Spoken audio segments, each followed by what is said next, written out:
worried that you might be the cool kid? You wear the latest fashions on top of all the trends. Or have you ever worried you were too much in the mainstream? Always so generic, more normal than your friends.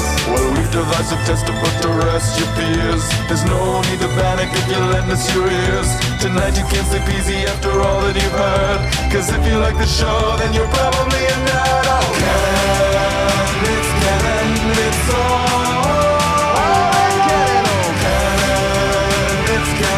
With Tyler, Phil, and Boris. So Canon, it's Canon, it's all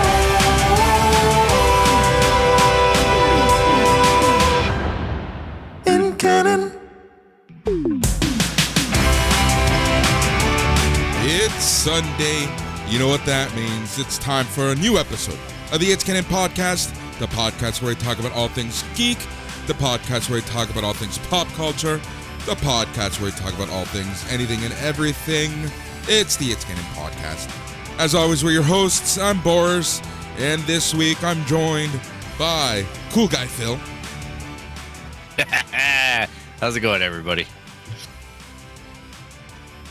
Yeah, and Boris, by the way, is saying that because I'm wearing sunglasses. I had a procedure done on an eye, and they told me that if I'm around bright lights, I should be donning some shades, and they gave me the shades of a 90-year-old man.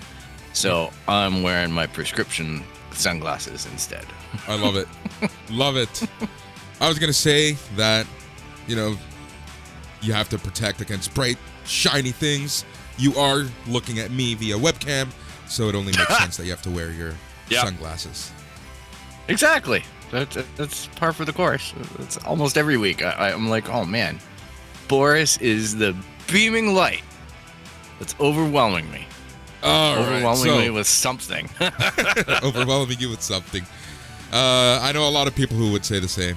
All right, so what are we going to talk about on this week's episode? We're going to be talking about Georgia. We're going to be talking about PS5 milestones. We're going to be talking about Square Enix, CD Projekt Red, Kojima, Sucker Punch, Twitter bans, and Amazon Prime numbers and what they mean. And possibly some other stuff, time withstanding.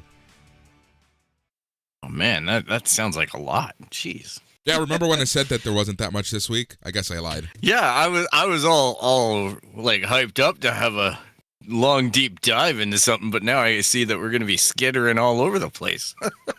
Yeah, it's a lot of small stuff, right? So it's nothing that should be a 20-minute conversation outside of maybe the Georgia stuff, but we'll see.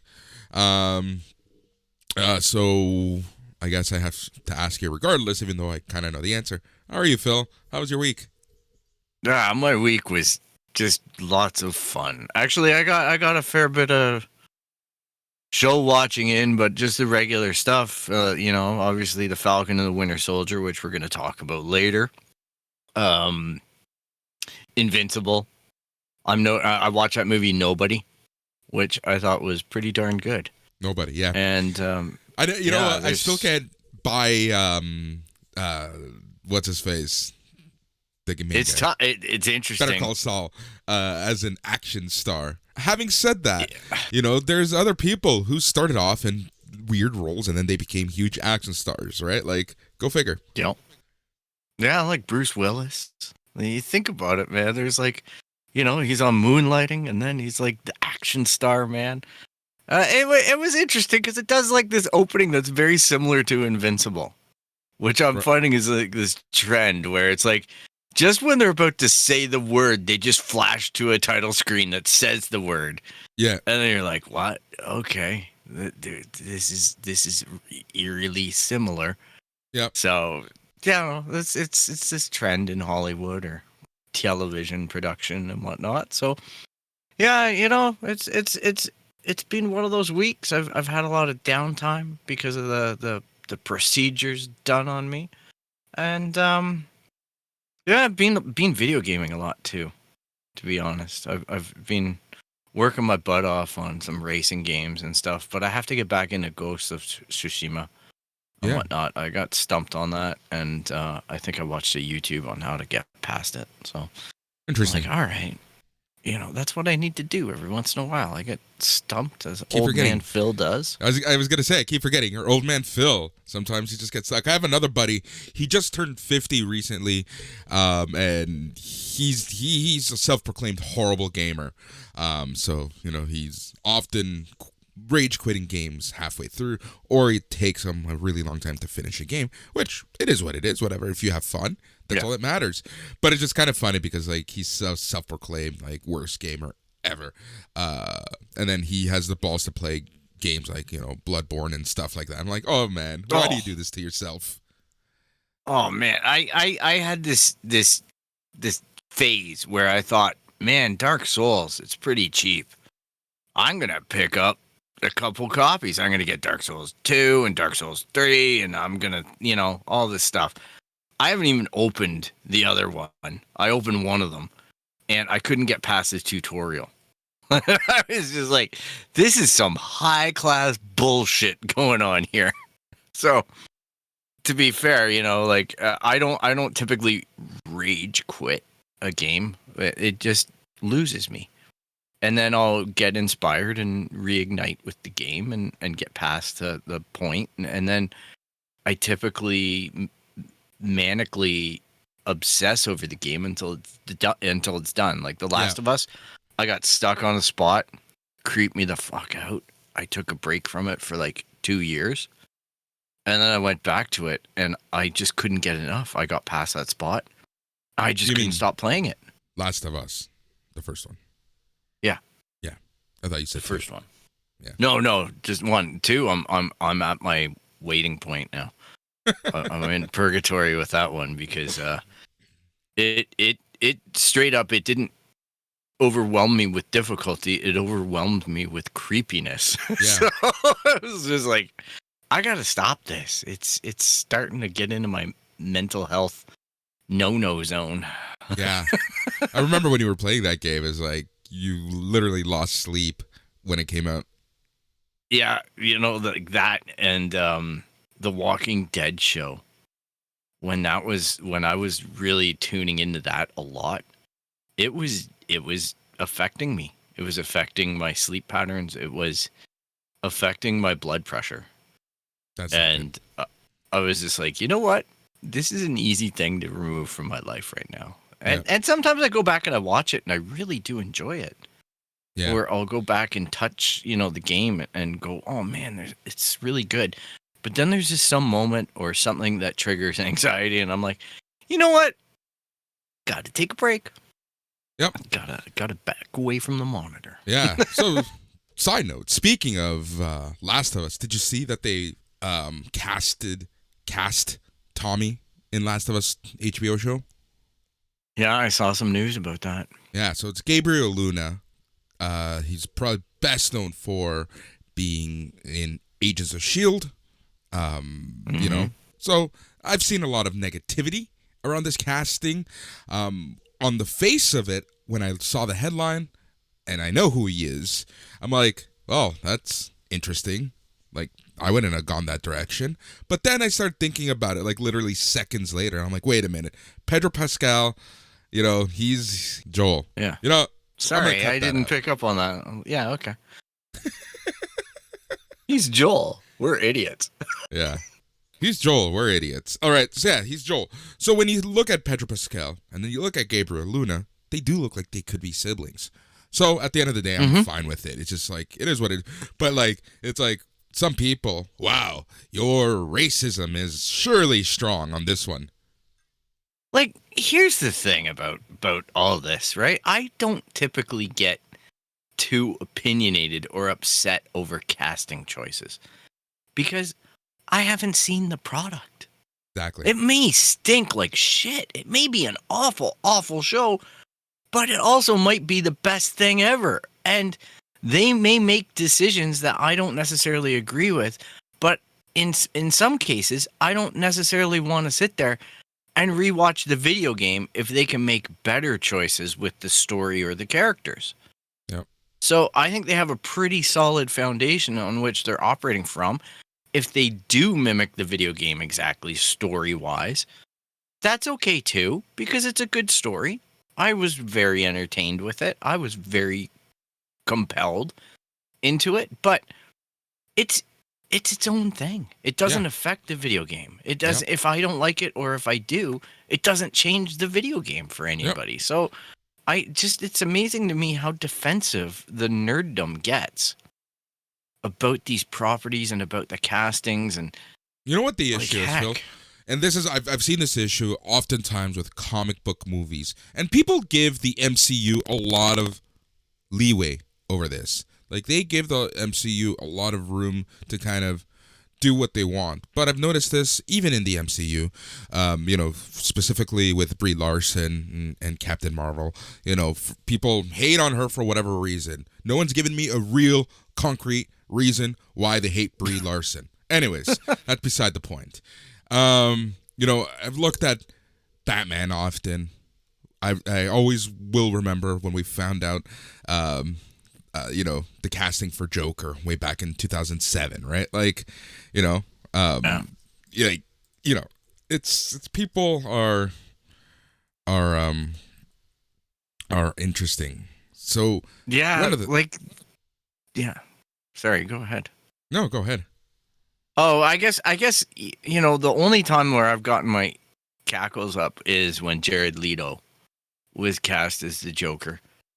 But the movie was a big miss, and I just didn't care, right? It was just like, he's not my first choice, but I enjoyed him in Blade Runner 2049. So you just can't tell. It's all about the direction. It's all about so much that goes on behind the camera, the writing, all the stuff that defines whether or not it's good or not. And, as we even saw with the Snyder Cut, you can take a movie that's made and make other choices that may make it better without really changing what you already had. Yeah. So, and at the face of things, like when Heath Ledger was cast, right? Like, a lot of people gave him so much shit. He was, he wasn't that big of a star in the sense of you never thought that he could pull this type of character off. A lot of people didn't really see his acting chops. And he made it his own. Like, kind of, he set the bar and the standard for what Joker is now, whether it be in the comics or other representations. This is what people are now going to be thinking of. Anyways, so, we all should have learned back then that's not the case. We're still judging the casting and whatnot. But it's just crazy how, how the issue at the end of the day, 10 minutes later, we'll finally get to my point, is people have this image in their brain about what these things should be, who should be cast, what the story should be, how they should look, even literally how the costume should look and everything, right? And if it's not exactly what they have primed in their brain, they're not going to like it. They're not going to give it a chance. They're going to hate it. They're going to shit talk it. And then, once there's a lot of buzz of negativity around something, it's an uphill battle, right? So, how many times have we seen this? Look at Last of Us 2. People made assumptions on story. People made assumptions on a lot of things, and they hated it before they even played it. Yep, exactly. And you know what? It goes the other way, too. You look at Ryan Reynolds in Deadpool and whatnot, and I think the buzz around that, it's funny because, again, I'm watching Comic Book Man, and it's almost like this time capsule of nerddom.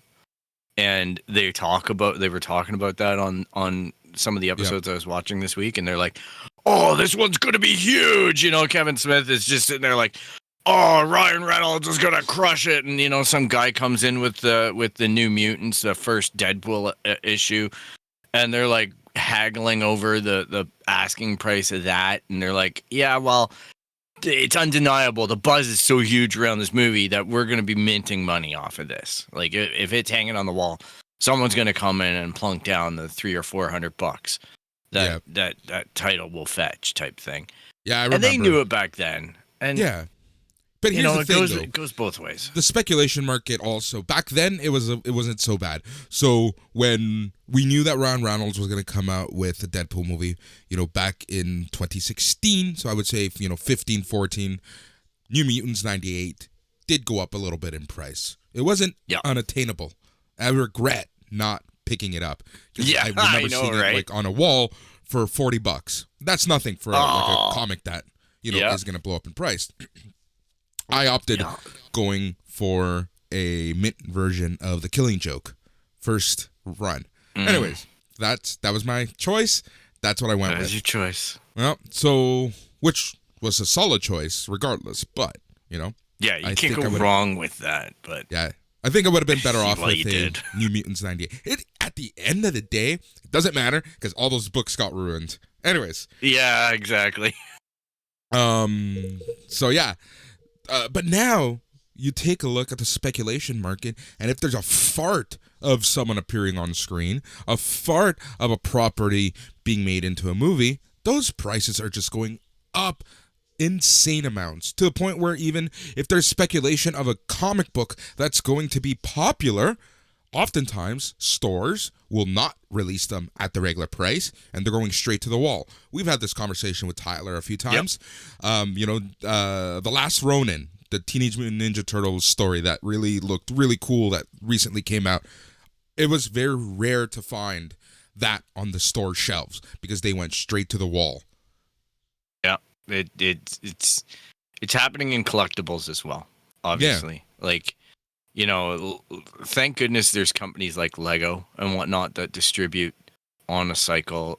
Even when they're selling out, they're still not hiking the price, even when the demand is super high. But I know that it happens a lot in the collectible world in these markets where, like, even this week I bought a Cardinal helmet from Black Series, a Hasbro Black Series, and I paid a little bit above what you would normally pay for it just because it hit Toys R Us and it sold out instantly at $150.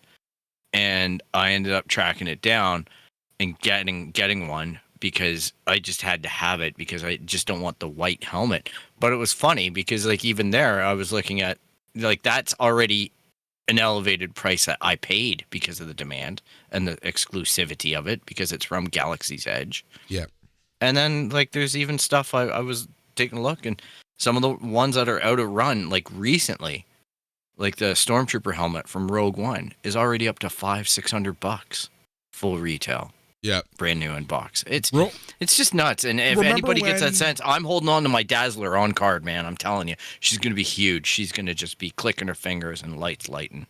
Yeah. Dance music happening. Remember back in 2015, the summer of 2015, I'll never forget it. It was September 1st or late August. It was around then. But it was when the Force Awakens toys hit shelves. Yeah. It was madness. It was absolute madness. Yep. Here's the funny bit, though, right? You can speculate short term all you want, and it's not a good game. It really isn't a good game. These things are long play games. Yeah. Like, on these short gains, like, yeah, you're right. New Mutants 98 might have been a short gain wit. You're getting in on a platform floor, and it's going to rapidly rise. And you have to, it's just like stonks and GameStop, right? It is. You got to choose when your exit level is. But with those toys, it's such a volatile market where, honestly, people, if you're out there and you're looking at eBay and you're thinking eBay or Amazon or any of these sites really is the benchmark, it isn't. That's the greed mark. Yep. That's the greed mark. That's what people want for an item. So they get on there and, well, you can buy it now for $700. Yeah, but that doesn't mean that it's worth it because I can go on to Kijiji or wherever and I can look at this same product and it's selling for $100. Yep. And so I think you have to keep that in mind. Exactly, and it's great and hilarious that you bring up comic book men because I always remember stuff that Walt says, right? Walt Flanagan. And he's always like, yeah, great.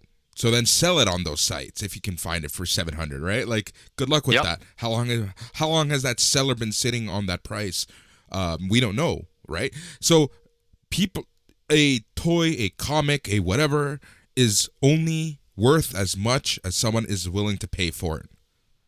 Yeah, and as well, it's a really good business education in business too, because you look at Walt when he offers people something. Now, obviously, there's an art to the negotiation. He's going to extremely lowball you, and you can tell immediately, almost with everybody, whether or not they're going to play ball. Yep. And he's got to put a roof over his head. He's got to pay paychecks. He's got to make sure that all the store is taken care of. So he has to build in profit, because a lot of people automatically, they might value their product correctly, but then they come into a store trying to sell it and think that they're going to get full value. That isn't the market, man. Like, the market is what Walt's willing to pay for. Exactly. And that's the thing. That's like, the true value. You can't bank on this stuff. But in the Kevin Smith train of thought, man, I got my signed Dogma script this week by Kevin Smith and Jason Mewes, and I got my Mallrats companion with the script included in it. It's more like a comic book signed by the two of them as well. Yep. So I'm over the moon in geekdom this week. Yeah. Yep. Yeah, so it's kind of funny just because, like, I think Comic Book Man is a great example because, you know, we've seen episodes where Walt has no fucking idea about something, right? And he's really not in touch with 80s, like Transformers, G.I. Joe. That's Ming. Ming is the guy for that. So Ming did a lot of the negotiations for stuff like that. Oftentimes he bought it himself, but that's kind of hilarious on its own, right? So, you know, it comes down to, when you're dealing with shops like this, what the owner actually knows and what he actually in his mind thinks is the price of something, right? So this is what makes that secondary market really interesting, because it's, you know, we go to a store in New Jersey, they might be willing to pay, you know, $40 for a comic, or you can take it to Silver Snail in Toronto and the price is, you know, $80, because it really depends on the people that you're selling it to at that given time. Yeah, it's all dependent on the market, the local market, right? That's the biggest driver. So the best example that I can think of is always sports. If you take a Austin Matthews rookie card, for example, and you bring it to Toronto, it's gonna sell for mad money, right? Because Austin Matthews, Maple Leafs, blah blah blah blah blah. You take it to a market outside of Canada, let's say, you take it down to New Jersey, and it's probably gonna fetch half the price, if that, right? It's going to be, again, speculation fueled. It's going to be, well, he could be one of the great players, so maybe there's a little bit of a bump up there, but, you know, like I say, it's a hot ticket item in one market, and it's, you know, just an average item in another.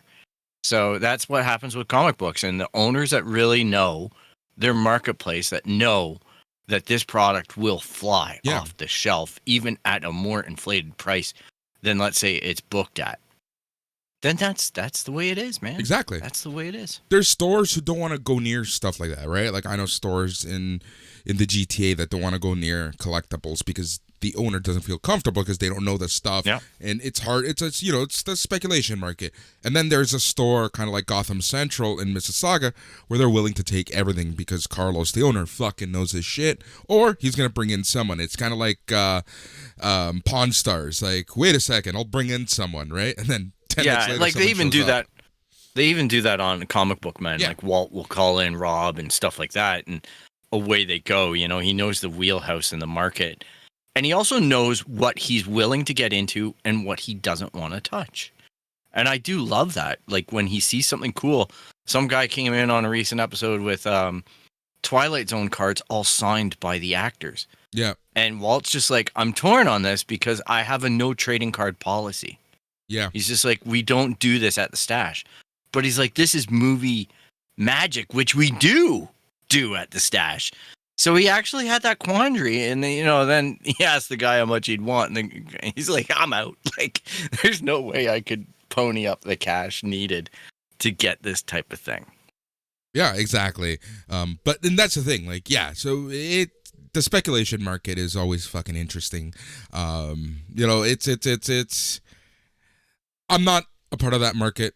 I will buy books in the secondary market, but even when I was a big time collector, I never imagined that I would ever sell anything I collected, unless, shit got really bad in my personal life, finances and whatnot. But I collected for myself, right? Like, I never collected as a investment product. Yeah, even yesterday when I broke the seal on the helmet, I'm like, oh man, what am I doing? What am I doing? I'm like, I'm never going to fucking sell this. Like, Exactly. It's always going to be somewhere in my man cave / That is actually hilarious. I am always afraid of opening toys up, taking them off the card, because I'm like, what if? And I'm like, no, you're never going to sell this. Yeah, it's true. Yeah, so that's our little rant talk, whatever. Musings about collecting in the secondary market. This week was I was just super busy, so I had to finish off WrestleMania week. So that essentially ended Tuesday for me with the new episode of NXT Talk there. And then Wednesday, Thursday, Wednesday, I needed some Boris time. I needed to be alone. I needed to just, enjoy myself on my couch. Mm-hmm. That sounded fucking hilarious, but you know what I mean. Just chill. Man, a good bottle of lotion and some Kleenex. My nephew listens to this. Please stop. Oh. Okay. So you threw on some episodes of Big Mouth. What was I watching?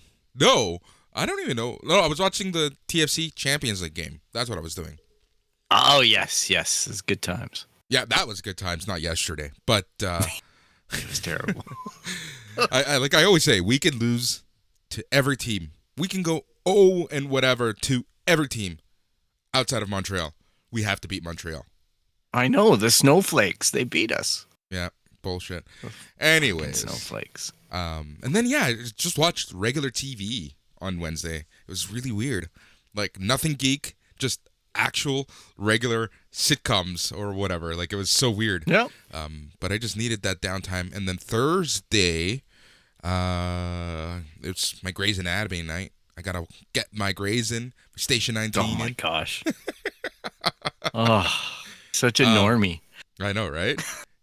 Yeah, and then it was Friday. So I didn't really get too much into kind of what I always watch. I obviously watched Falcon and Winter Soldier.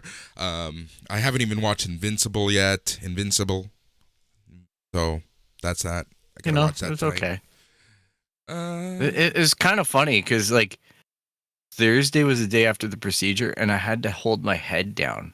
I had to figure out a way to sleep with my face down, only using the equipment that I had in my house.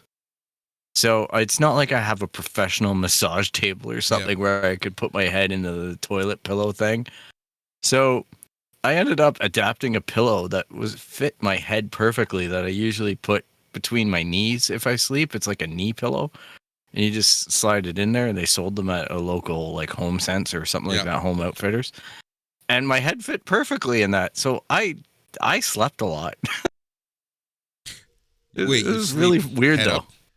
See, I sleep face down. I had to sleep head down, and what I did was I turned the TFC game on my phone, and I put it down below my face and watched it on my phone on my bed, propped up with pillows on both sides of me. Hilarious.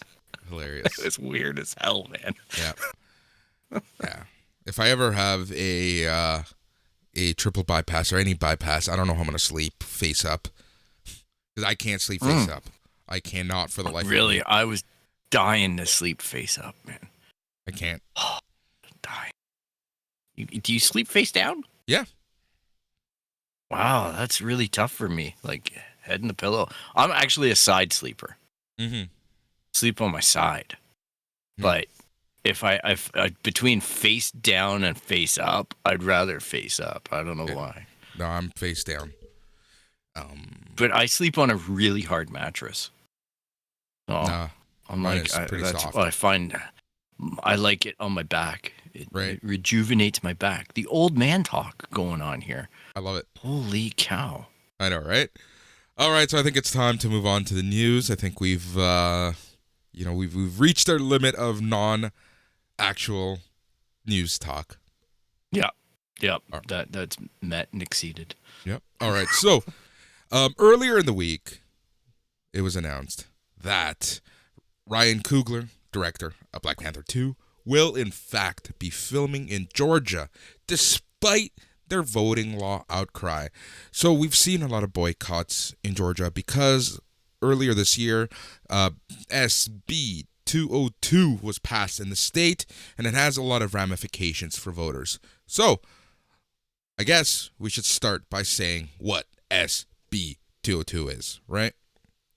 Yeah, I guess. Like, it's political, ladies and gentlemen. It is political. But it affects a lot of what we talk about because Will Smith has Yep. said that he's not going to be filming in Georgia. A lot of people say they're not going to be filming in Georgia. A lot of the MCU is filmed in Georgia, so it's very interesting Yep. how huge this is. Major League Baseball moved their All-Star game from Atlanta to somewhere else this year. I want to say Denver Yep. for some reason. But yeah, you know, like this is major because. So here's the thing. Anytime that I've seen this reported, people focus on one or two things. You know, people who seem to be pro this bill say that ID will be required for voting by mail. You know, that was a sticking point in the 2020 elections. We know voting by mail was a sticking point because of kind of the way that the laws are there. So anyone who seems to be pro this law says, why don't you need an ID to vote? Blah, blah, blah. But these are the other things that are included in the bill. So it makes it a crime to hand out food or water in a voting line.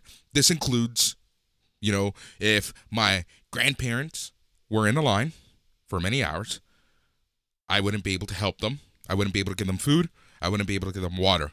This is punishable by a maximum 1,000 U.S. fine or a year in prison. So only local poll officials can provide water. See, on paper, that sounds okay. But when, you know, a lot of suppression seems to be happening and you have to figure who is in power of these local polling sites, you know, you have a lot to think about. Another thing that is included in this bill, there's going to be fewer drop box locations. Absentee voters is going to be less because there's going to be less of these boxes. So, you know, again, you're limiting the number of votes that can even go in, because, you know, it's not like you can. A lot of the people who do use drop box locations are people who specifically need them, right? You know, so That's another thing. Mobile voting centers are banned. So last year, thousands of people in Atlanta voted in polling station on wheels. That's a no-go this year. It's going to be harder to extend voting hours in polling locations because of service interruptions. So even if there are issues, it's going to be half near impossible to extend the hours so that you can actually get your vote in. So if you're in line before the voting station closes and then 8 p.m. or whatever time they close passes, you're SOL. Like, how does that make sense to you? Absentee ballot applications can no longer be mass mailed. So if someone wants to vote by mail, they have to download their own applications. So again, not everyone is connected. You know, if you think about the people who aren't constantly connected, might not have a printer, well, they're SOL. So again, you're restricting who and how you can vote. It guarantees between 17 and 19 days of early in-person voting. That's fine. You know, that's better. But here, this is the one that has given and stuck out to a lot of people. It gives the state legislature, currently controlled by Republicans, more power in election administration. So they basically can choose to close the polling stations. They can choose how many Dropbox locations and where they're located. They can choose to not extend voting hours, etc., etc., etc. And it gives them powers of, you know, doing recounts. Gives them power of throwing away legit votes, etc. So this is what the bill has. But you're always going to see the major two talking points are, you know, makes it a crime to hand someone food or water in a voting line, or ID will be required for voting by mail. But as you can see, it's a lot bigger than just that. Yeah, like it's obviously they tacked on a bunch of stuff as this thing evolved. You know, the biggest thing for me in hearing all this, I know each state gets to elect or decide on how they're going to manage their election, which is fair. That's what the Constitution in the states enables, I suppose. But it does look a little weird to me. It is concerning. But I guess it comes down to, and it's amazing to me that I'm going to say this, and I'm not saying it to be inflammatory or anything, but it's like one of the things that's going to have to evolve out of this is that the state's elections are more closely monitored by independent parties like the UN or whatever, right? Like, or someone, yeah. Like you look at what's going on, and like the current administration won't acknowledge one of these overseas elections because they're like, hey, you know what? The UN has to verify that this election was free and that this it meets these regulatory standards in order for us to recognize this government. And it's almost like the same thing has to happen in certain states in the States.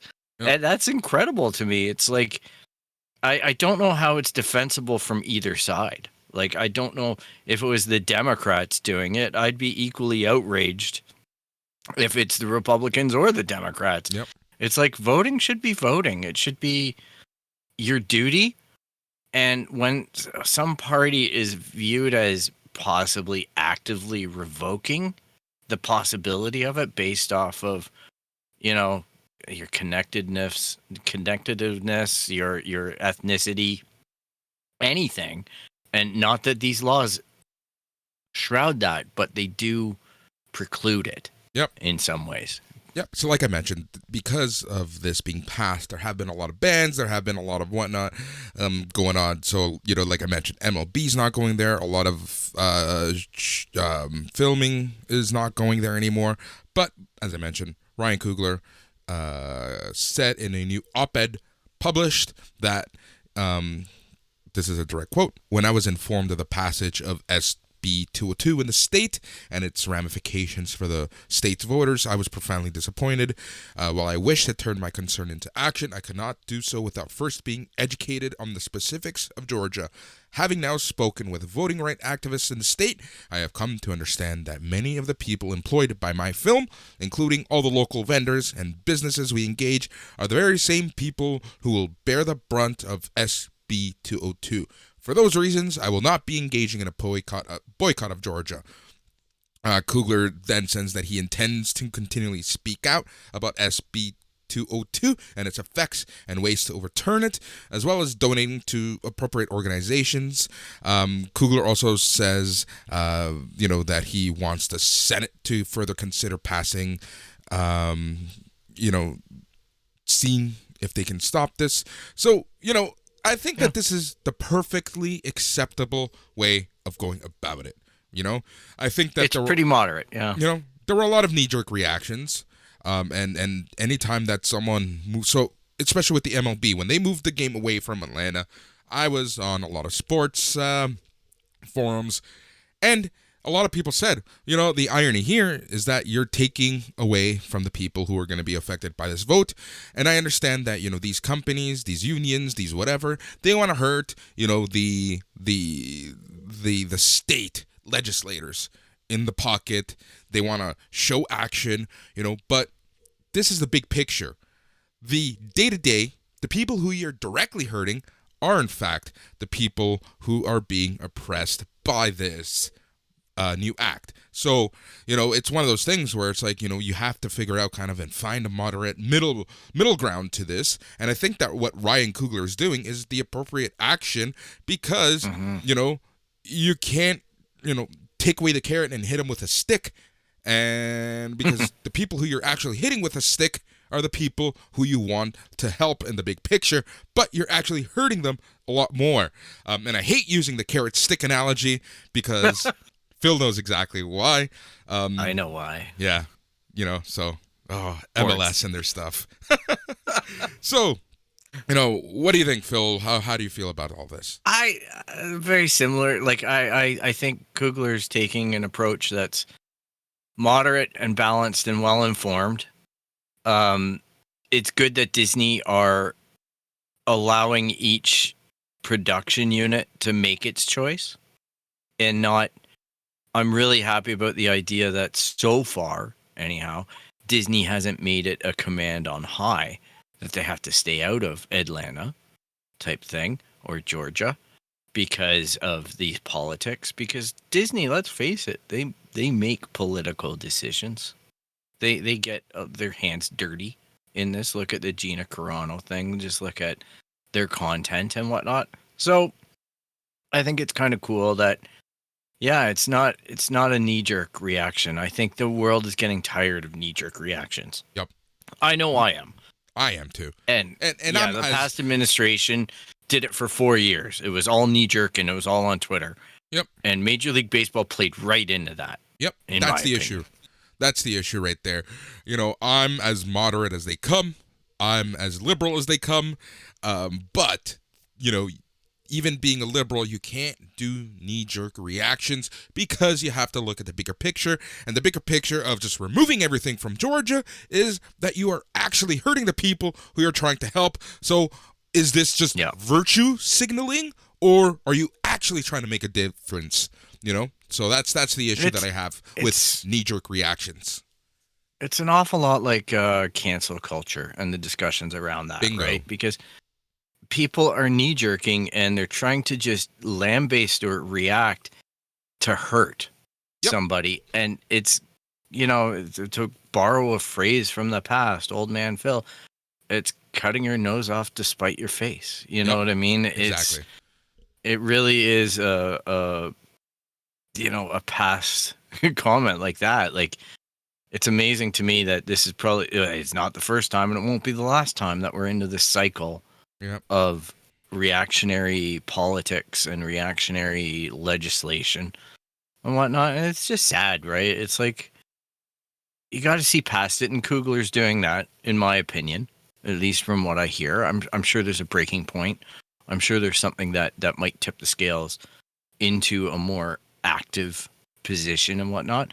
But he's trying to change it by informing people, by making a stand, and by helping the community that, like you pointed out, would be the one that gets injured the most by any reactionary stance that would be more harsh, like pulling the production. So, you know, but at the same rate, I sit there and I go, hey, every production that gets pulled from Georgia has a chance of coming up here to Canada. Yep. Right? Exactly. And I got to say, like, a little greedy me, aside from the fact we've got a COVID fire raging out of control, I sit there and I go, well, our economy could probably use this in its bounce back, right? That's, Black Panther you know, in the snow. You bring up a very interesting thing. You know, a lot of people have talked about kind of like, you know, the economy, and I'm not saying the economy hasn't been decimated up here, but since the summer, you know that there has been record number of things being filmed up here. So I kind of want to take a deeper look into the numbers, because I'm sure that the just sheer amount of filming that's been happening, and they've been able to film more because of the lack of people on the streets. And just so that all of our listeners know that are outside of GTA and Ontario, you know, here in Ontario, we're back in, you know, stay-at-home orders. We're locked down as lockdown can be. Nothing is open, essentially, unless you're essential.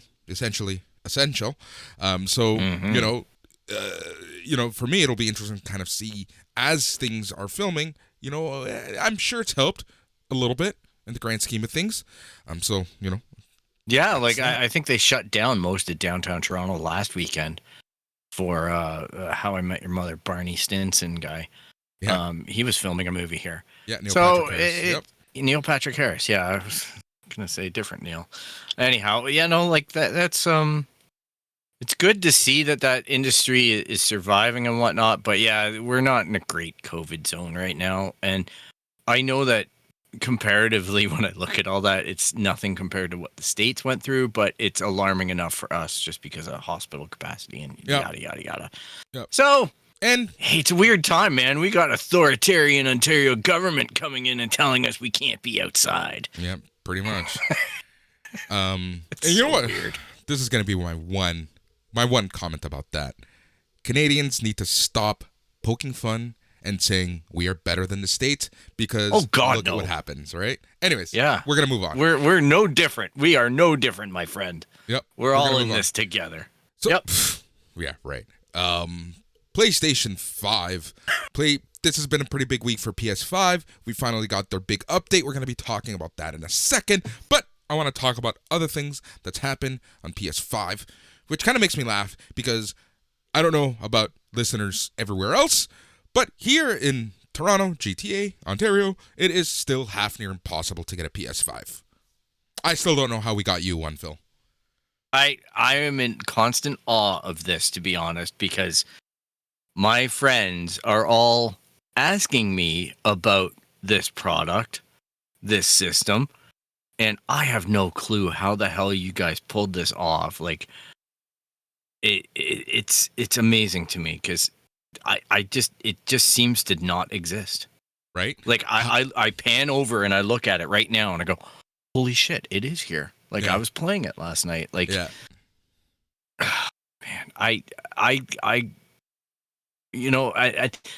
my idea was this. Hey, look, Christmas, we're going to get through Christmas and then these things are just going to be everywhere. You're going to throw a stone and hit 10 PS5s, right? You're going to walk into Walmart and there's going to be a pyramid of PS5s. That's how it was with PS4. Like, it came out in November.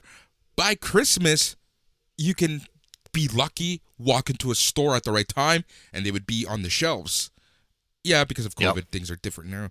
But even online, it's half near impossible to land one. Yep.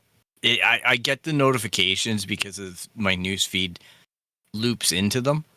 And it's so funny because it's like PS5 in stock now at Best Buy. Update, sold out. Yep. It's just, I don't know. Is it the scammers? Is it the bots? Like, are these guys just sitting on a mountain of PS5s and as they dither away into a normalized price? Yep. And going, oh man, I'm going to get my money back. Yep, pretty much.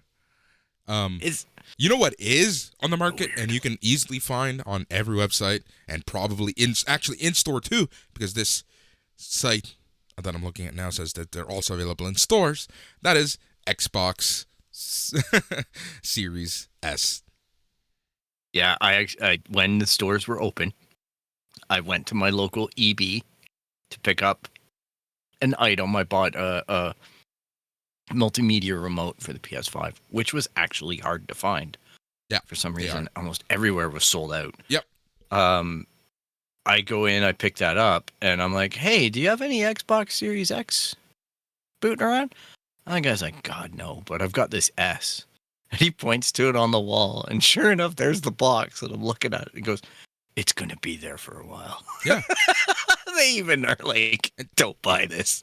Yeah, and to be fair, honestly, even Xbox Series X, you can easily find, like, I've had it on my cart, staring at it, and I'm like, should I or shouldn't I? Should I or shouldn't I? But I've always opted not to, just because I'll get it when there's more games. Right now, it's literally to play Game Pass. Yeah, it's crazy to think how badly Microsoft crapped the bed on this one. Well, like, this was a lock of a launch. This was because the Xbox One was a disaster. Yep. Like, remember the dueling banjos of Spencer getting up there and, oh, we're gonna transform multimedia, making all these promises about the future of gaming that was completely off the mark. Yep. And then Sony are like, oh shit, we had the same presentation. Let's get some crayons and make a new presentation tomorrow. Yep. And literally, like, deconstructed the console's launch to not be what it was intended. It sidelined games for years. Yep. It had repercussions that were unimaginable to the industry at that time. And we ended up coming full circle to where they were originally pivoting off of before, to having this digital only locked in experience of gaming, to have them completely crap the bed again just off of a single title. Here's in Halo. Exactly. Like, all of this is caused because of Halo. Now, Phil, before we get to this PlayStation 5 news and sale figures and talk about an update, I have a question for you. A legit question. Mm-hmm. Do you think Microsoft invested so much money in Game Pass with MLB, with all those exclusive games for day one releases, and in Bethesda and other companies because they knew that they were in a hole because of Halo? Or do you think that this was actually the plan from day one? Oh, I think let's look at the lay of the land before the Xbox Series X was out. The Xbox was basically the console that you got as a secondary console because there were no real first-party titles, right? There are, like, I know people are going to get upset about that, but come on, man. Crackdown 3 is not a AAA title, all right? AAA exclusive titles are eluding the Xbox. The only ones that you can really categorize are like the Halos and the Forza Horizons / Motorsport and all that. So they're in-house productions, all right?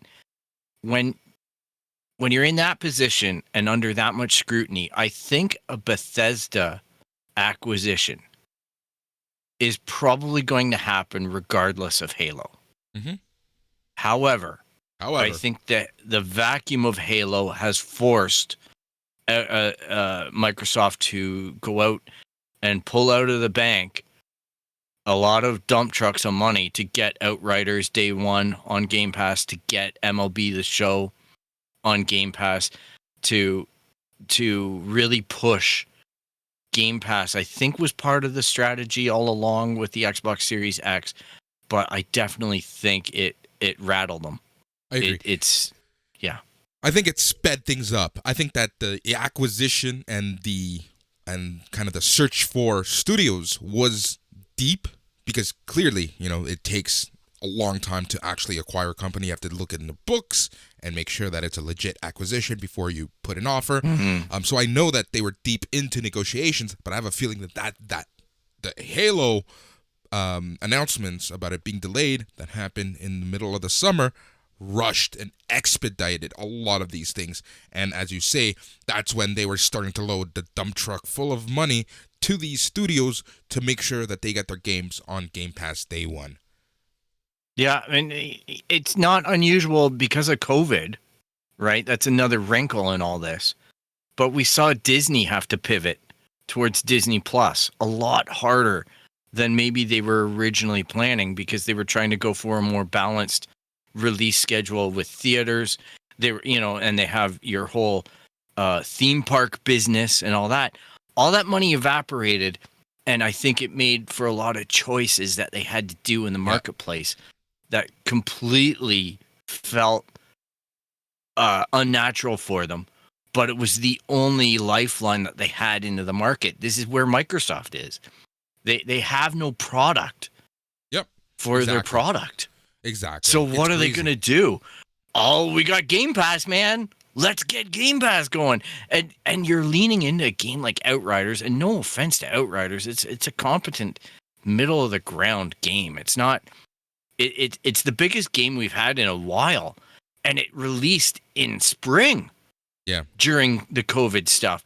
That's all that it's slim pickings out there, ladies and gentlemen, for titles, right? Like, man, oh man, I look at my PS5 and I go, it's mostly just re-releases of titles like that. And you're going to get more. The PS5 version. Yep. You're going to get more because, it was last week they were talking about a Last of Us, the first one, remaster, redo. This is the second redo. Because remember, they did... No, this will be the third. Well, second redo. Yeah, because the third time the game will be released. People forget The Last of Us was a PlayStation 3 title. Exactly. And then they made a remastered for the 4.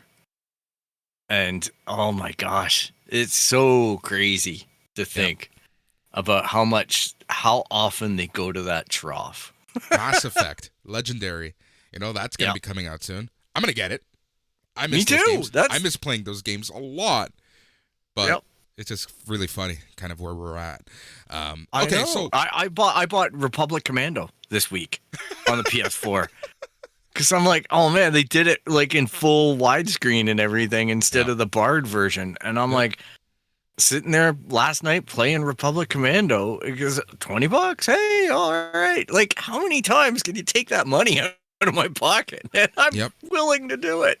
Yep. Amazing. Exactly. It's crazy. So PlayStation 5, in its first 5 months on the market, the PlayStation 5 has become not only the fastest selling console in dollars sales, they are now the fastest selling console in units.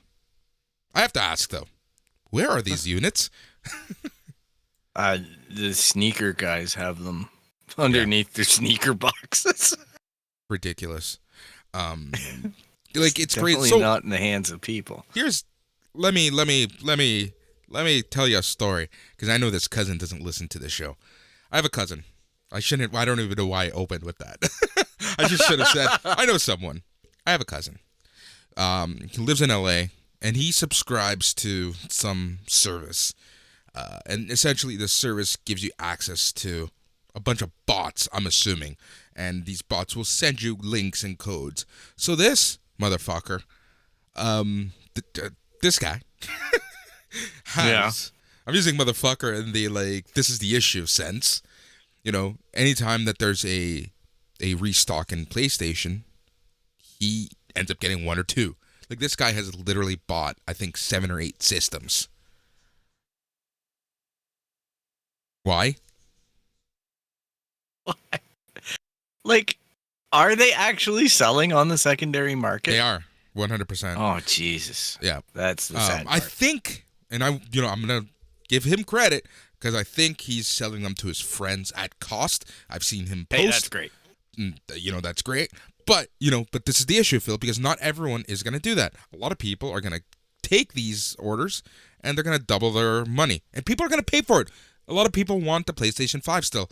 And it's not just for PlayStation 5s. Like, this guy gets exclusive sneakers. This guy gets links to everything, basically, right? Anything that you have to wait in line for that's online only purchase, he gets a link for through this service.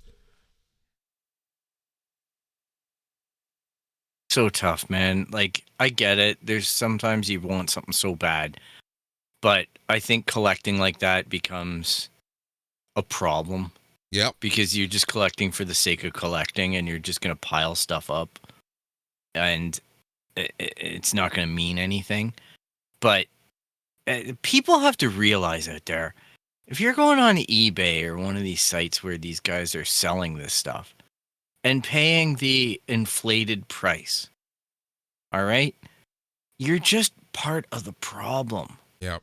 At that point, you got to have some discipline and some patience. And I know it's tough, man. I know lockdowns and all this stuff and home entertainment and all these things. Like, I'm happy that I have mine, but we didn't have to pull any freaking jobs to do it. It was fortune meets, except for the hand. Yeah, exactly. So, like, you got to stop. Like, there's no way I would have paid a penny over what the cost actually is on this. Right? And it's okay to lean on friends, and it's good if your cousin's doing that and getting them into the hands of people who want it. That I can't knock. But he's still supporting that service. Yes. That, you know what I mean? That does that kind of stuff. And that service is fundamentally flawed. Yep. And the people participating in it, by and large, are profiteering off of it. And well, I don't know how you sleep at night. Yeah, exactly. And that was the beauty about kind of like TFC and the way that we handled scalpers here, because TFC was the hottest ticket in Toronto for the longest time. People were selling these games at insane prices. And, luckily, we as the Red Patch Boys were able to get enough asses in seats. We were able to we had rules in place that would get asses in seats and the right asses in seats. If you or I couldn't go, we would make sure that the right person, a actual fan, someone who really wanted to go, was going to go. And one of the things that we did was you can't sell a cent over asking price, over listed price, right? Things like that. And I know that, like, the many fights that me, you, and Jack had with scalpers, at the end of the day really helped. because it kind of normalized the market. Also helped that the team sucked and expanded the stadium, but it was still a hot ticket, right, for many years. Yeah, especially when opposing teams early on, it was all about our team and the atmosphere. And then it became about sometimes certain games about the visiting team's stars. Beckham game would be, the fact that we even refer it to as the Beckham game, right? Like that just goes to show you. Yep. And it goes back to our thread about collectibles, right? Like I have the ticket to that game. What am I going to do with it? I'm going to go to the freaking game and enjoy it. Like I'm going to open the collectible and enjoy it, or I'm going to enjoy it on card, but it's still mine and I'm not going to sell it. Yep. Type thing. And when you can't go to that game, it's your responsibility. And that's something that we impressed upon the group, and the group impressed upon us. It's a bi-directional relationship as far as that goes. But it's about getting a loud fan in there that wants to be there for an adjusted, normalized price. Yep. We always had to battle the fact that we paid less than the cover price on the ticket. Yeah. So there was a little bit of the wiggle room in there, because if a ticket said $35 and you sold it for $35 and you really only paid $20 for it, then, there was all these things applied to those numbers and whatnot. So you only had certain things that you could comply to. But we all know the price of a PlayStation 5 in whatever country or zone that you're in. Its price is its price. Yep. So it's not a difficult thing to ascertain, to hold on to, and to enforce. Yep. I really dislike scalper culture. Same here. So PS5 has become the fastest selling console in U.S. history in dollar sales and units sold. So despite this record, Nintendo Switch continued its reign, its dominance on the market, with hardware sales in both units and dollar sales, because they were actually number one in March 2021. However, the PS5 did rank first in hardware dollar sales in Q1 2021. So that's really good. Now, here's some interesting numbers, Phil. March video game hardware dollar sales as a whole were 47% higher than they were in March 2020. Jeez. Think about that. 47% higher in the second year of lockdown than when everyone was locked down. That's crazy. Yep. Crazy numbers. It set a March record of $680 million. This is just for hardware. Oh, my God. Yep. So year-to-date hardware spending has totaled $1.4 billion, which is also an increase of 81% year over year. Obviously, having 2 new systems helps, but those numbers are insane. As for games, Call of Duty Black Ops Cold War returned to the top spot in March 2021 for some reason.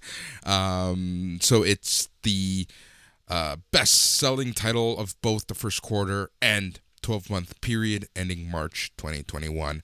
Nintendo Switch exclusive Monster Hunter Rise claimed the number 2 spot and has become the second best-selling Monster Hunter game in terms of dollar sales, only trailing Monster Hunter World. Outriders rounded out the top 3 and also claimed the number 3 spot on both Xbox and PlayStation platforms. Think about that. People are still buying Outriders on Xbox, even though if you pay a fee, you get it for free. This is why I think the MLB thing wasn't as big as they claimed it was. Yeah, it's but there's also this element of people that are fearful. I don't know when the expiry date of Outriders is, like when it comes off the service or if it will come off the service. As we found out when we were playing like Marvel Avengers, it turns out that that's going to go off in 3 months. So it signed the minimum viability term for its endeavor on PlayStation. Now, you have to remember with Monster Hunter World, that launched on multiple platforms. That was PlayStation, Xbox, or PlayStation PC. You know what I mean? That's quite a triumph for that title and for the Switch. I got hats off to that. That's an incredible statistic to me. Yep. And even last year's Animal Crossings, like what was it, 31 million copies sold, physical copies. That's an insane number. Yeah, and we're not even tracking digital sales, right? Like that's to me Yeah. the insane part. We're not tracking digital sales. That's just hardware, like hard copies. All right, so Mario Kart 8 Deluxe came in at number 6 and has also become the best-selling racing game in U.S. history. Speaking of Mario, Super Mario 3D All-Stars rose from 16th to 9th place from last month, with sales increasing due to the infamous day Mario dies. So Yeah, like Mario is gold.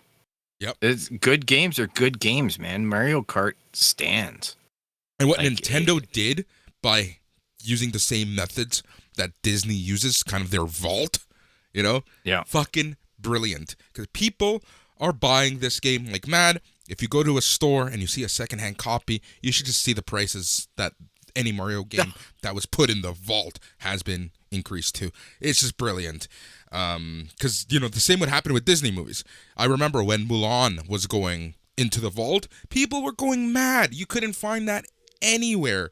It took my brother Juan forever to find it. It was hilarious, So this whole vault stuff, brilliant. Man, oh man, I didn't know Juan was a huge Mulan fan. He's not. He just wanted it before it went into the vault. I'm just having fun. Come on.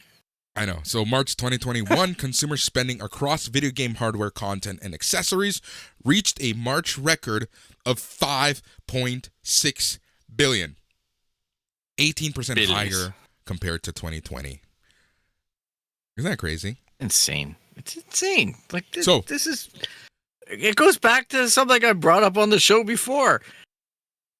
It's amazing to me. It's just absolutely mind-blowing that in one sense you're seeing people line up for food in certain parts of North America, right? Like no judgment at all. My God, we got to feed our families. We have to dignity, all of this stuff. It's so hard.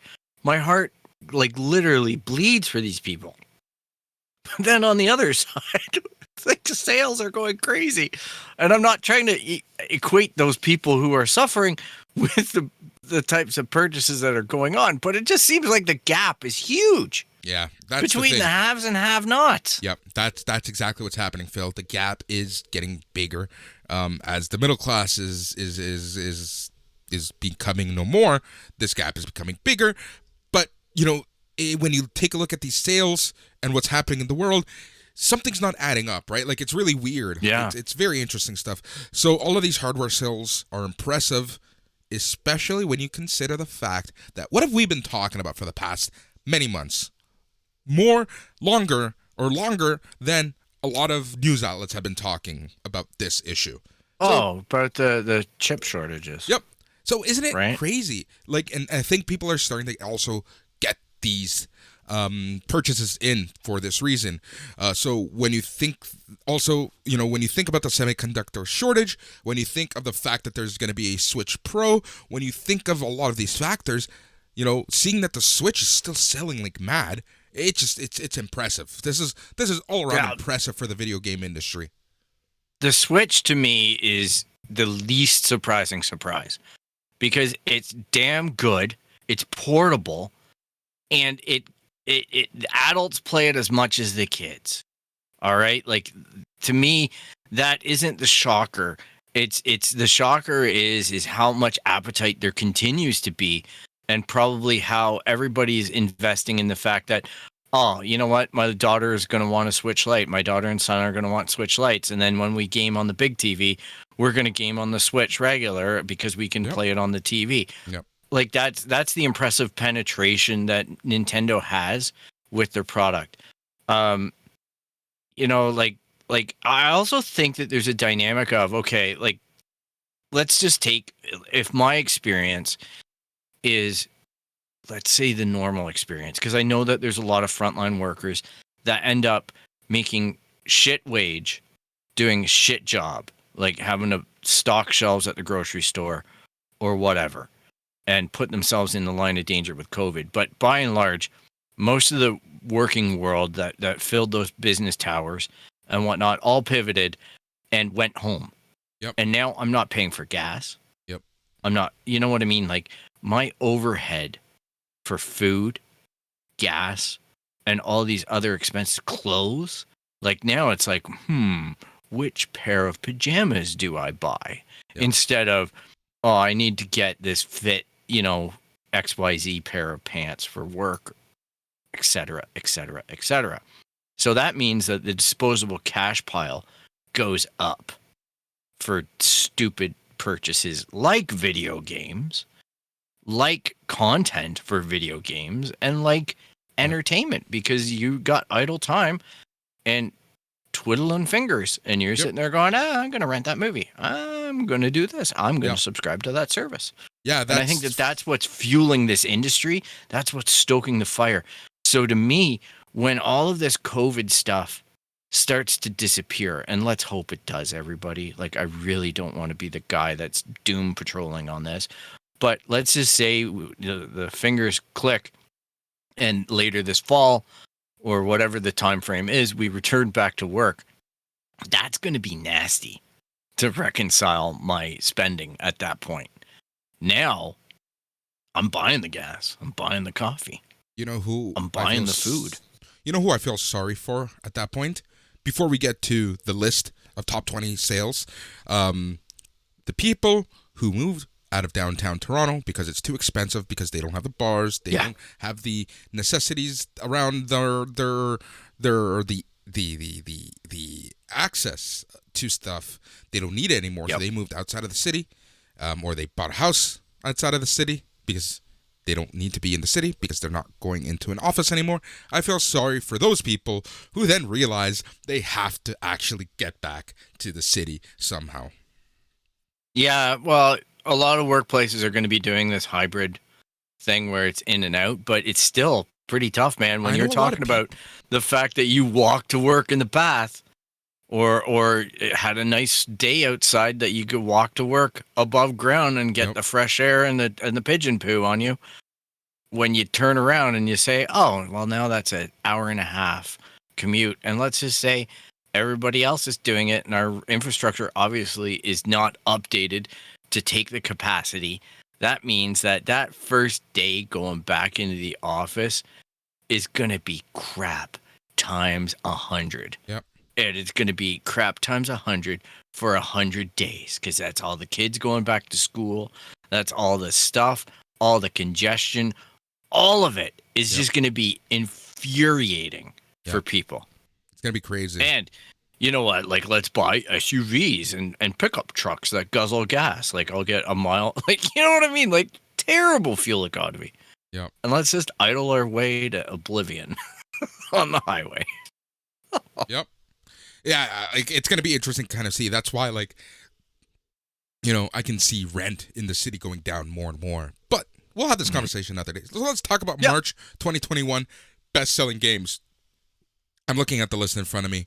We're going to go through all 20 because there's a lot of surprises up and down the list. So, number 20, FIFA 21. Number 19, Super Mario Party. Number 18, NBA 2K21. Number 17, Madden NFL 21. Number 16, The Legend of Zelda Breath of the Wild. Isn't that crazy? Hey, you know, to me, it's like you go out, you get a Switch. What's the game you want to get? Mm-hmm. You know, even if it's incredibly difficult and somewhat listless.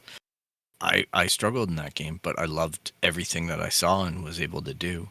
It's just, it's great. It looks great. It's but a great game. It's to me, it's crazy that a 4-year-old game is still, or a 5-year-old game, that's 4 or 5-year-old game is still. Nothing shocks me with Nintendo, man. I know, but that's what I mean. That's the thing. I know that we're acting shocked, but none of this shocks me. Anyways, 15. No. Crash Bandicoot 4. It's about time. So the reason why it's on the top 20 list is because it's out on the Switch now. Gotcha. Yep. I was going to say, you know, FIFA 21, that boost up was probably Stadia. Yep. Number 14, Mortal Kombat 11. Number 13, Pokemon Sword and Shield. Number 12, Super Smash Bros. Ultimate. Number 11, Holy cow. Call of Duty Modern Warfare. Number 10, this one surprised me, Minecraft. Wow. Interesting. Yep. Number That's 9, interesting. Super Mario 3D All-Stars. Number 8, Animal Crossing New Horizons. Number 7, Assassin's Creed Valhalla. Number 6, Mario Kart 8 Deluxe. Number 5, Marvel's Spider-Man Miles Morales. Number 4, Super Mario 3D World. Number 3, Outriders. Number 2, Monster Hunter Rise. Number 1, Call of Duty Black Ops Cold War somehow. I can't believe how much Nintendo penetration. Like I Right? say that, I do believe it, but it does make me laugh. Every time I was laughing there, I'm like, holy cow, that's another Nintendo title. The prevalence of how much Nintendo is on there is a little bit disarming. Yeah, that game, that company could put poop on a cartridge and it would sell. Yep. It's just amazing to me. And it fuels their arrogance. And that's what's amazing to me. We're going to make cardboard shit for kids to break and use. Yep. And you know what? People will love it. There's going to be, even if it bombs, there's going to be the secondary market that comes out. Man, oh man, I got pristine cardboard, ready to go. New in box. Pristine, new in cardboard and cardboard.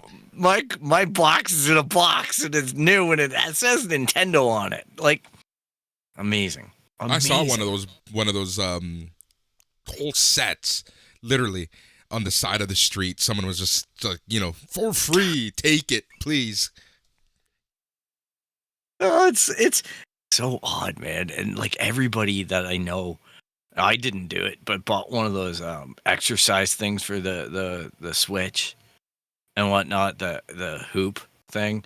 It's amazing. It's just amazing how much they throw at the wall, and I love that they have the financial confidence to take the chances that they do. That's how we win as gamers. Yep. Yeah, it's kind of like anyone who bought Rockstar, right? Like that or Guitar Hero or whatever. Yeah. Those things. It's just like all right, so what are they going for big money? No. Oh God, no. Oh God. People are like, but it was fun, man. It was a good fad. It was a great fad. I was never into it. All right, so PS5 update. Did you update your system? Oh, clearly you did. Yeah. God, yeah.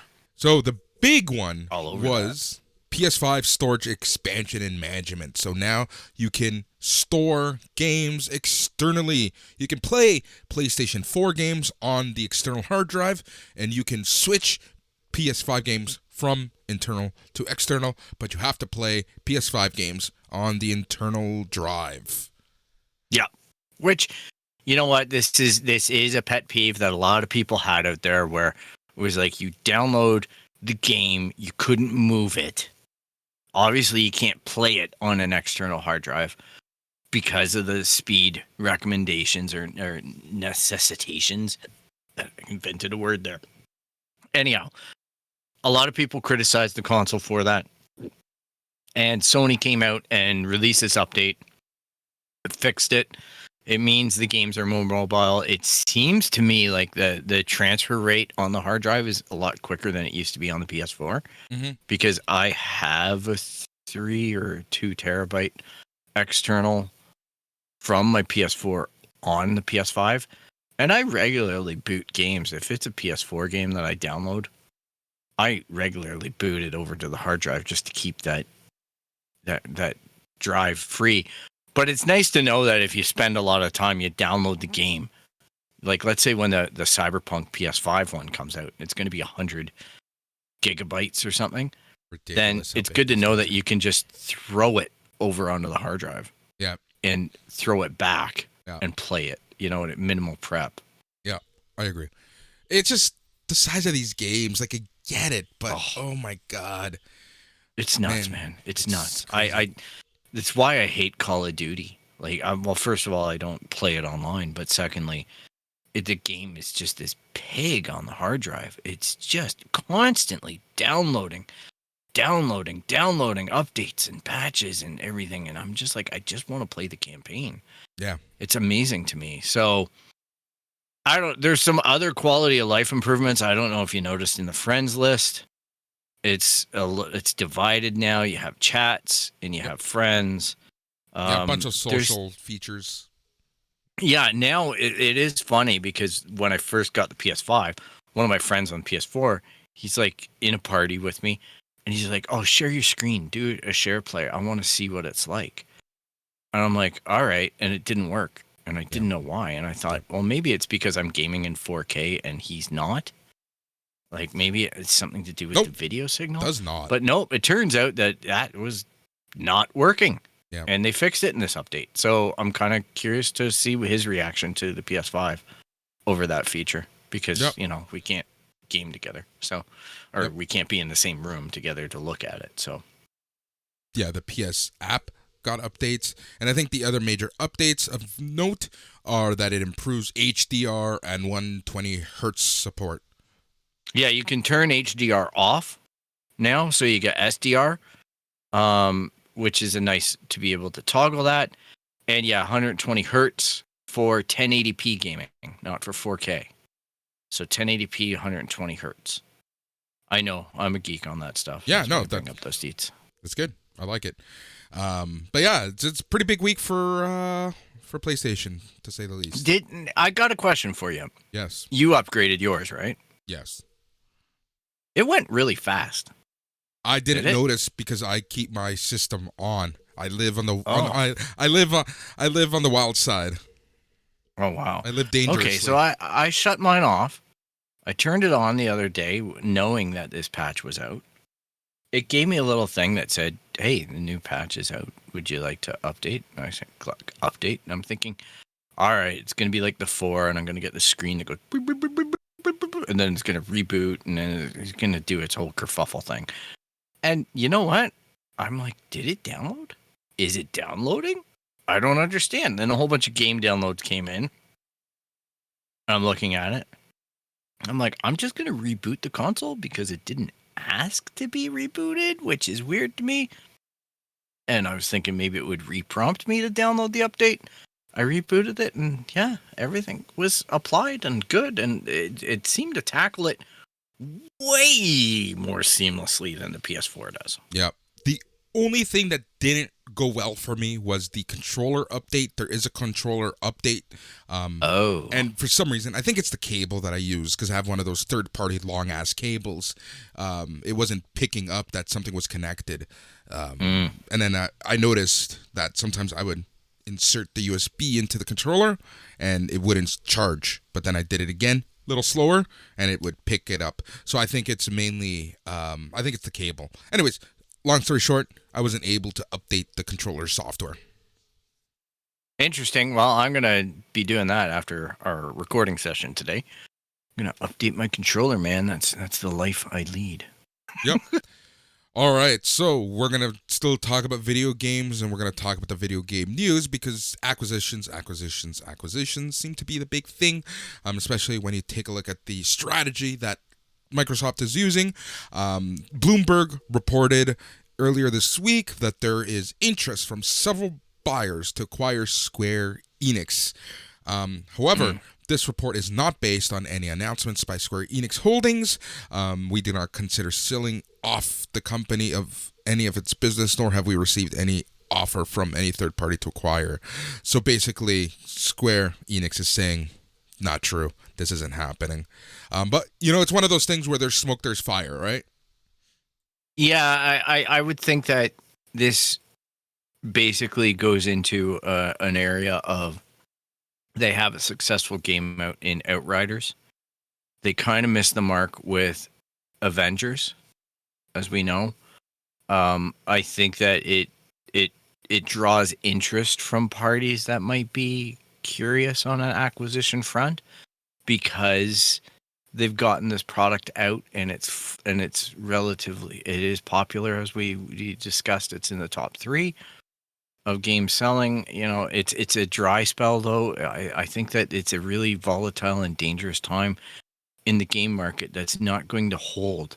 It's it's so based off of the conditions of what is the market during COVID and lockdowns that well, I guess it's normalizing in the States a little bit comparatively, but it's still a volatile thing. I don't trust any of these numbers or production from these companies for that. So it's interesting to see. Maybe it's anecdotal that it's on the heels of a success like that, but they definitely, I've heard that people are curious about acquiring it. Yep. You know, you got Final Fantasy, you got a lot of great titles in there. You got a lot of success, and Sony's like splashing around the cash too, because they dropped another $200 million into Epic this week. Yep.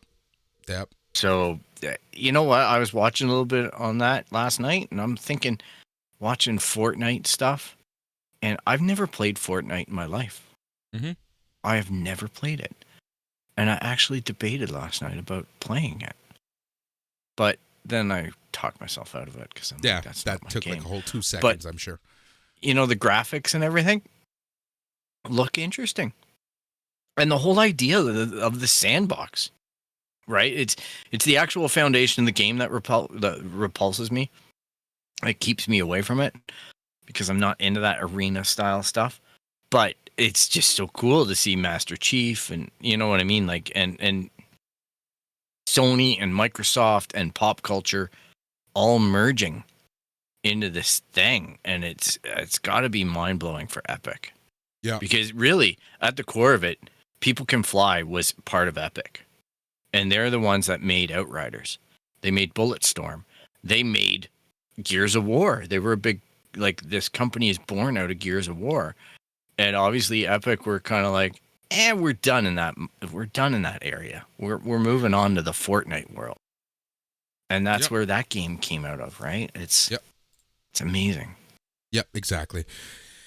So, this is an interesting bit of news here. And, you know, CD Projekt Red, we've talked a lot about it here. And we've talked kind of, you know, all the rumors and bullshit rumors and stories. Phil, you and I can write a story and then millions of people will probably believe it. I remember seeing on a reputable site this week basically saying that they've heard rumblings that CD Projekt Red is ready to call it a day with Cyberpunk. And it's like, no, they're not. They've said many times that that's not the case. I know, and it really fueled up around the whole idea that CD Projekt Red came out and made a statement that they weren't going to release an online standalone game, that they were reconsidering or retooling their approach on that. This, you know, and people read between the lines and present speculation as fact. It's unbelievable. Unbelievable. Because I'm like, there's no way, if you look at this company, there's no way that they're going to drop this product while it's sitting there and in an incomplete state. You know what I mean? Like, they're just getting this thing on the rails. There's heavy talk about it returning to the PlayStation Store now. Yep. Like, patch 1.2 is delivering. You know what I mean? Yeah, 1.21, because there was another one this week. Yeah. All right, so let's talk about the year that CD Projekt Red had. So CD Projekt Red pulled in 2.139 billion Polish zlotys, so the Polish dollars, which equates to about, let me take a look at this. I lost my place because I'm an idiot. $562.5 million. That's a good chunk of change. Yep, for revenue. For a game, so, you know, that remember, basically they refunded. Yep. Remember, 2.139 billion for revenue and 1.154 billion in net profit. So that equates to $303.5 million. The company said these numbers have not been formally audited, so the actual numbers after auditing might be slightly different. And their earnings report is going to be on April 22nd. So, you know, that kind of gives you an idea. You know, it's kind of where we're going. So it goes to show you kind of the power that Cyberpunk 2077 had, regardless of all the issues. Because in 2019, CD Projekt Red made 521 Polish dollars for the entire year, with net profit reaching 175. So about 4 times less than what they did with Cyberpunk 2077. Amazing. And you know what? Like, I bought that game twice. Yep. Not gonna lie. And yeah, good for them. Like, imagine if it worked as well as they wanted it to. I'm not saying it's broken, but I'm gonna say that it wasn't great. Was definitely a difficult launch for them. Yep. And that's unfortunate. Yep. So the CEO, Adam Kaczynski, has said abandoning the game is not an option. Patch 1.2 has 500 fixes. Came out in March. 1.21 has more. So, they're basically saying, while the full picture isn't clear at the moment, commentary from CD Projekt Red management has suggested that the planned standalone Cyberpunk 27 multiplayer game may no longer happen, because right now they're focused on the issues, and then after they are going to release an expansion. So, this is something that CD Projekt Red has announced, that, the main 2 worlds that they're going to build games off of is Cyberpunk 2077 and The Witcher. So we're going to get standalone games, AAA titles based in those worlds. It's a great strategy, man. I'm telling you, I'm the Cyberpunk of the 2. I would prefer to be in this futuristic, dirty world than running around the muck and the monsters and the witching and all that kind of stuff. But it's a great strategy, man. It really, I think that's why we're fans. Yep. And here's the other thing that, where a lot of speculation about what this multiplayer project is going to be, and that is because the Polish government has given CD Projekt Red $7 million to research seamless multiplayer and city creation. Interesting. Yep. Now, very interesting. Here's what I find interesting, Phil. And, oftentimes we blame governments for being out of touch, right? More often than not, they are. They have no fucking clue about technology or anything of the likes. So, correct. The Polish government has given CD Projekt Red the $7 million, but they need to commit to fixing the original game first. Great. Like, holy cow. I like this Polish government, man. It sounds like they know what's going on. Like, when you're intervening into the video game world, protecting the customer and ensuring the longevity of the creators. Yep. That's progress, man. That's the kind of world I want to live in. Yep. And going back to kind of how people see and anyone can write a story about anything and it gains traction, I'm only going to talk about this because it proves my point that Phil and I can literally go on the show, talk about anything, then have someone from a 3-lettered company write an article about something that we talk about. So we're going to test this theory out again. And so there's been a lot of noise, a lot of speculation, a lot of rumor, a lot of innuendo that Microsoft is going to dump a dump truck full of money at Kojima to make an exclusive game for them. And this little thought in someone's little brain turned into this whole thing where a company of 3 letters is creating articles and videos about this. And you know what? It's all based off of this whole... I can definitely tell you where all this crap comes from. It's the fact that Kojima was supposedly in talks with Stadia when Stadia's game division was there. And he even came out and said that was bullcrap. He even came out and he said, sure, there's so much crap being thrown around the industry all the time that I get offers every day. Like I don't even know what the hell's going on with a lot of this stuff. So it leaks out about this, that maybe they were considering, or they threw a pitch that never got followed up on, whatever. And now this gives it the fire that breathing air that it needs to manifest into another shit pile of a story. Because if there's any video game celebrity, if there's anyone who can move a needle, it is Kojima. regardless of Yep. what you think of his style in his video game, right? Like he But, is yeah. a video game celebrity. But apparently, let's look at the Kojima rumors. Apparently, he's working with Konami again. Apparently, they're going to reboot Silent Hill. Apparently, they're working on a new Metal Gear. Apparently, they're going to work on a remake of Metal Gear. Apparently, he has a new game. Apparently, there's a new Death Stranding coming up. Apparently this, apparently that. It doesn't matter, people. There's just so many rumors. And this is the issue, right? Like, someone takes a quote from an interview and they write a whole article about it. It's just crazy.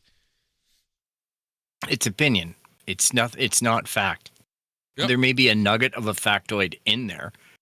There may be, but it's speculation at best. Like, honestly, you don't know what that man is going to do, or his production company, especially Kojima, until they announce it, until there's a trailer, until there's a press release, until there's something.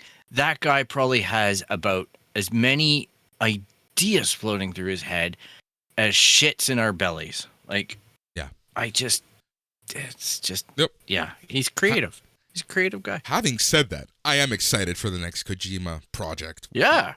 I'm wondering if we're going to be FedExing body parts all over the place again. Like, I love what, that game man? so much. That game was creepy as shit. Well done, but creepy as shit, man. So, Ghost of Tsushima developer Sucker Punch apparently is working on a spectacular multiplayer game. That's coming from them directly.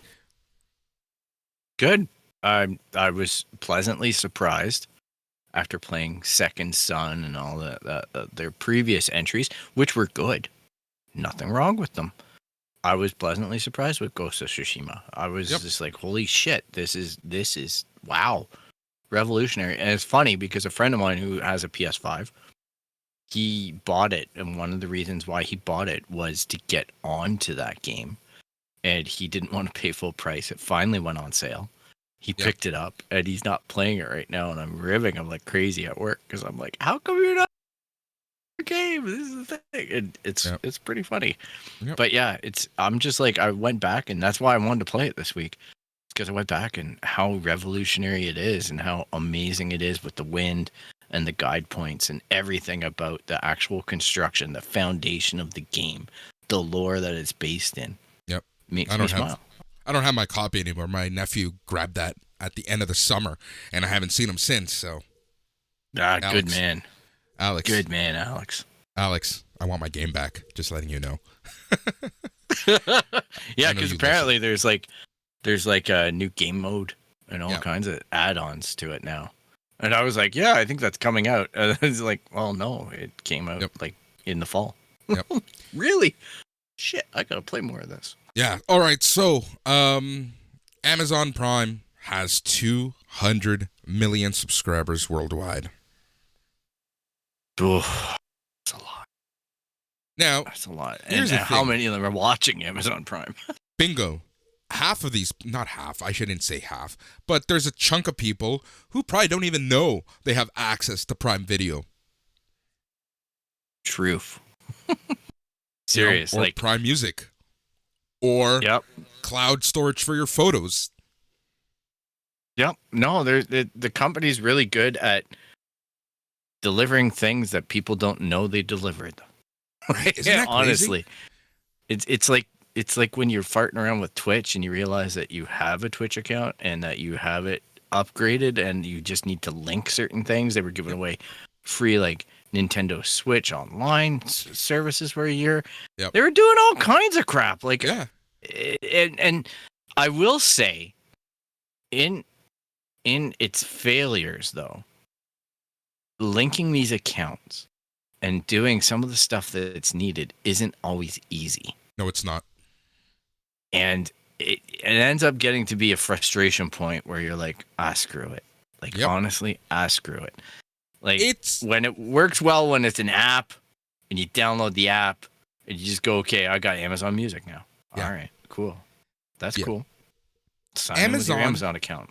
Is amazing at frustrating you to the point where you give up and they keep your money. You know, I have a friend, she just recently bought a new pair of jeans from Amazon. They didn't fit her, so she went to wanting to return them. But the issue is that, you know, she didn't get a printing label or anything. So, you know, it's like, at what point are you going to give up and just say, you know, eat your loss? Well, I will say in my history, I have had 2 interactions with vendors that have not gone well. And I am the most annoying customer in the world when that happens. One of them was a jacket that I ordered, and it was very clearly way too big. Their sizing charts were wrong on their website or on their Amazon listing. And the guy didn't want me to return it. He did that same type of stuff, not making it easy for me to get a return. To which all I had to do was dig around in the app and find a number for Amazon. And in fact, they'll call you back. They usually will just say, do you want us to call you at this number? We'll call you in 5 minutes. Yes, please. You get a rep on the line, and then they look into it. And normally what happens is, and so this is what I'm recommending to people, your friend included with the jeans, is they do an investigation on the seller. It usually takes 2 or 3 days. And then they make statements like, hey, this person, this seller, is actively trying to dissuade you from returning the product. Yep.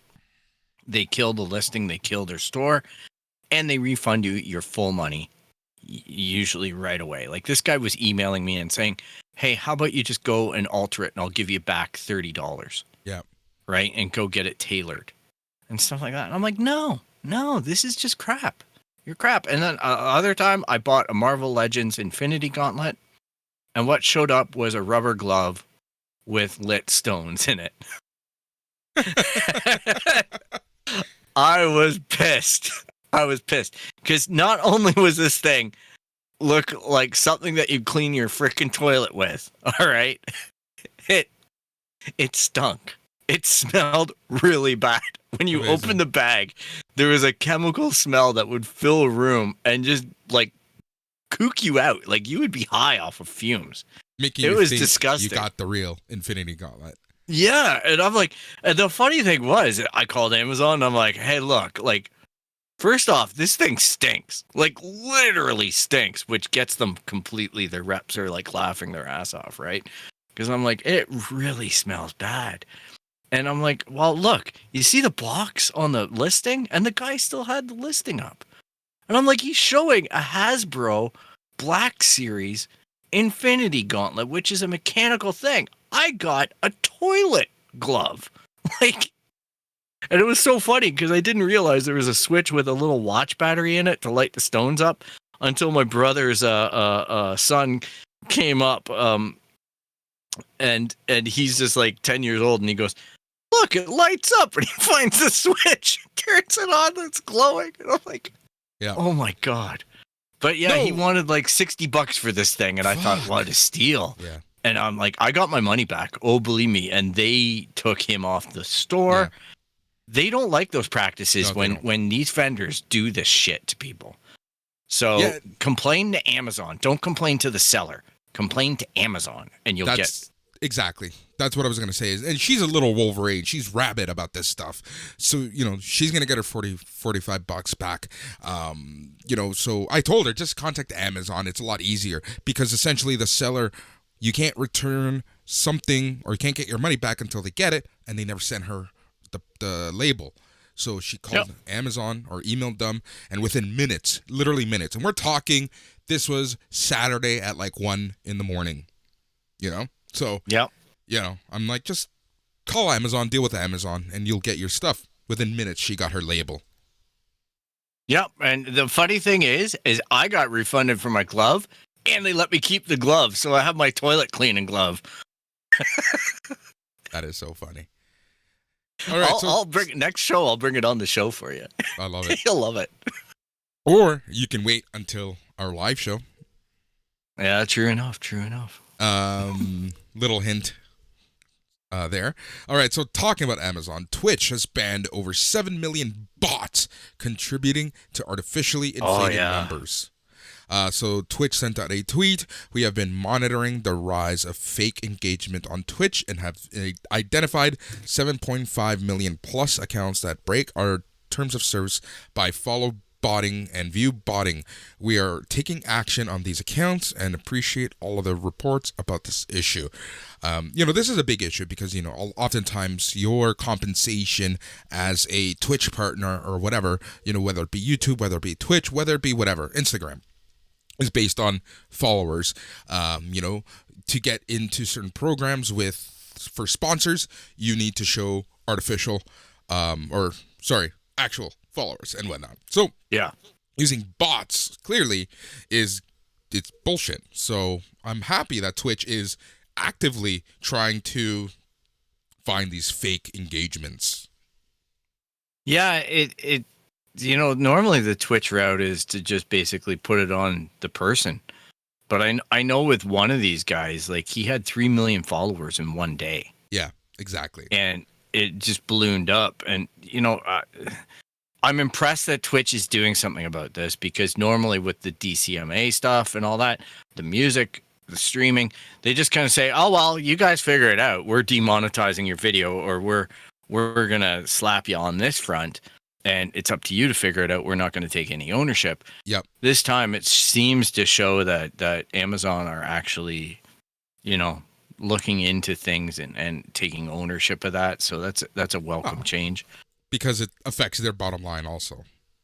Yeah, because their money is going out the door if they're paying for these fake pumped numbers. And I'm no way am I saying that the people on the end of these inflated bots are trying to get the bot views. Yeah. To get the numbers up because it's got to suck for them if they're going to lose 3 million followers. And then the paycheck goes in accordance to that. You know what I mean? Like all of a sudden, it's like I was banking mad money last week, and now I'm back down to a more realistic number.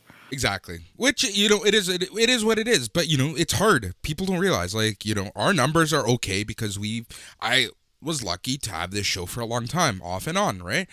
We've gone down a little bit. We've gone up a little bit. It happens. It depends kind of what's happening in the world, I've noticed. But it's hard to maintain a active audience. And social numbers don't equate to everything. Like, we're not actively active on our social channels, so we don't have our highest numbers. But we do have interaction with our listeners in other ways. So, but it is hard. It's fucking hard. So I can always see, talking on the other side of it, I can always see the temptation to use bots and fake interactions. One thing I actively do, Phil, is I look at our followers, and anytime I know that it's a fake account or whatever, I block the hell out of them, because I just don't want ever to be in a position where, we get in shit by a sponsor or something because our followers are fake or sex bots or something. Sex bots and stuff like that, where you look at, like, I get all these because I have my public Instagram and I have a private Instagram. My private Instagram is so freaking boring. It literally is, what did I make in my air fryer today? Here's a hint, chicken wings. Shit like that. And I look at the requests that come in because I lock that one down. Because, I don't want people looking at my chicken wings. It's that simple. Unless they know me. Yeah. So the funny thing is that I look at it and I get these follow requests and it's so clearly fake. Yep. They've been on Instagram. It doesn't tell you the time, but it'll be like no posts, following 50 people, or there's one post of a girl in a bikini. And I'm like, come on. Like, really? Is this? No, you're not getting in here. You're not following me. Exactly. It's so bizarre. Yep. Exactly. Yeah. So you just, if you do have like a podcast or something where you're trying to monetize an account, just be careful because, those bots can get you in trouble. Yeah, big time, man. I'm telling you. But sometimes it's funny though too when you're rooting them out on your public facing accounts, because you're like, hey, hang on, I've got the weirdest followers on my Lego account. It's so weird, right? Man. Yeah, it's like weird dancers in fucking Brazil and stuff, and I'm like, what the hell is going on here? Exactly. But all right, real Phil. People. I think it's that time of show where you let people know how they can get a hold of us. Yeah, man. Because it's just so on theme. We're talking about followers. And where can you follow us? Well, you can find us on basically Instagram, Twitter, and Facebook at It's Canon Podcast. If you want to go to our website and listen to our show, it's www.itscanonpodcast.com. If you want to email us, you can email us at show@itscanonpodcast.com. And, you know, if you're looking for us or you know somebody who might be looking for us, you can recommend that they go look for us on Apple Podcasts, Spotify, Stitcher, Google Play. Anywhere where you find podcasts, you're going to find the It's Canon Podcast. And if you like what you hear, be sure to subscribe so you get notifications about like when we're dropping our crazy episodes. And leave a rate and review if at all possible on your platform. Thank you guys so much for taking the time to listen to us banter on. Yep, thank you so much. We really do appreciate all the interactions we have. We will be back on Wednesday as we discuss The Falcon and The Winter Soldier, episode number 5. And then, yeah, we're back at it next week with more news. Rinse and repeat. So, it is the It's Canon Podcast, the podcast where we talk about all things everything, the podcast where we talk about all things geek, the podcast where we talk about all things pop culture.